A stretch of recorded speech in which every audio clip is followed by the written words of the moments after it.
Hi everyone and welcome to another video on running technique. Today we're going to look at foot strike, which is quite a fiercely debated topic within the running community. It's been going on for years.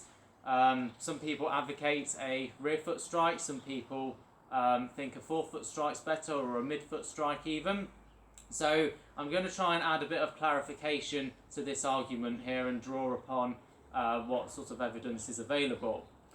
So there's three main foot strikes, so heel strike, midfoot, forefoot, but each of them load different areas of the body differently. So one saying that I've come across which I really like, which I try to pass on to others, is the fact that different running techniques load different tissues differently in different runners.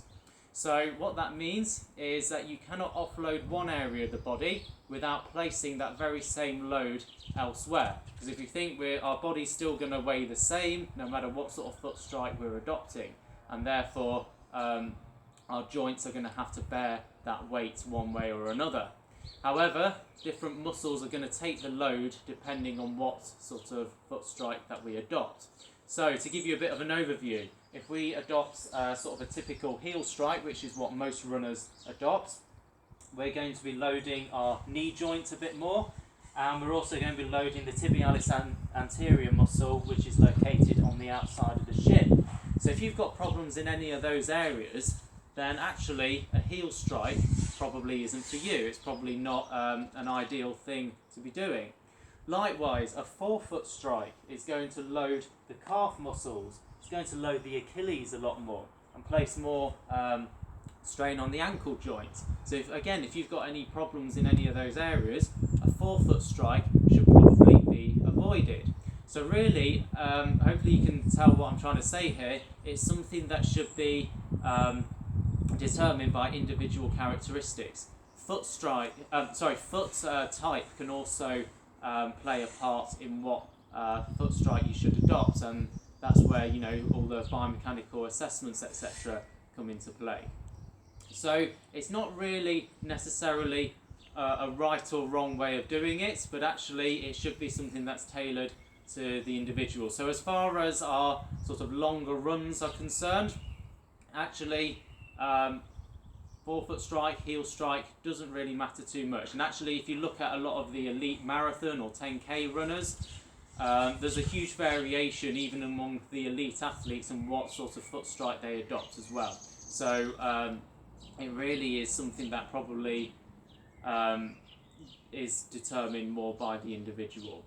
However, one thing that I did want to sort of pick up upon was this idea that heel striking is often dubbed as evil and we shouldn't do it, despite the fact that of course most runners do adopt a heel strike anyway.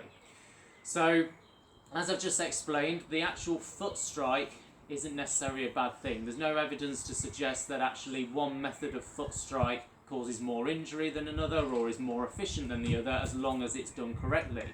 However, when it comes to heel striking, people don't tend to do it correctly. So what they do, and this relates back to a previous video I did about overstriding, is they tend to land way out in front of their centre of mass. I mean, obviously this is an exaggeration, but you get the idea. So it relates back to Newton's third law of equal and opposite reactions. So if we put a lot of force in front of us, that equal and opposite force is going to send us backwards. So it's like applying the brakes every time you land like that, which obviously we don't want to do because we want to move nice and efficiently forwards. And that's where the triple extension, having a long stride at the back, is so vitally important.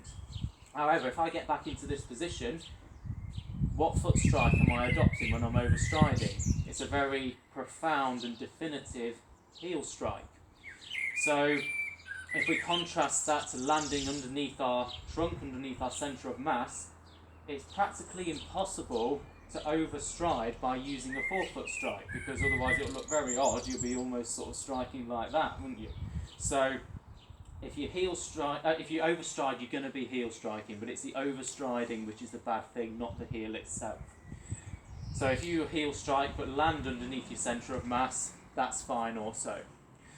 Also, I like to advocate this idea of different speeds necessitate different foot strikes. So for example, if we think about doing our 400 metre intervals, we're going to want to be a bit more sprightly.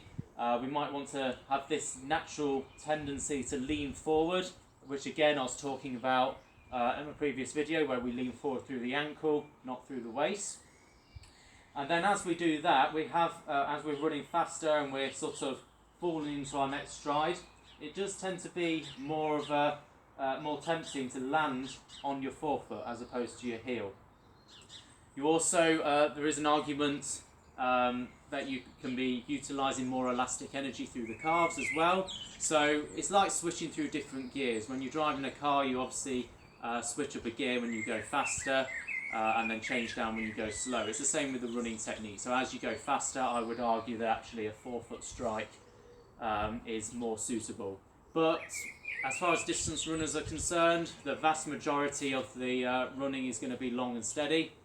So you're going to be sort of more upright, in which case it doesn't really matter which foot strike you adopt, unless of course you've got a certain biomechanical characteristic or certain injury.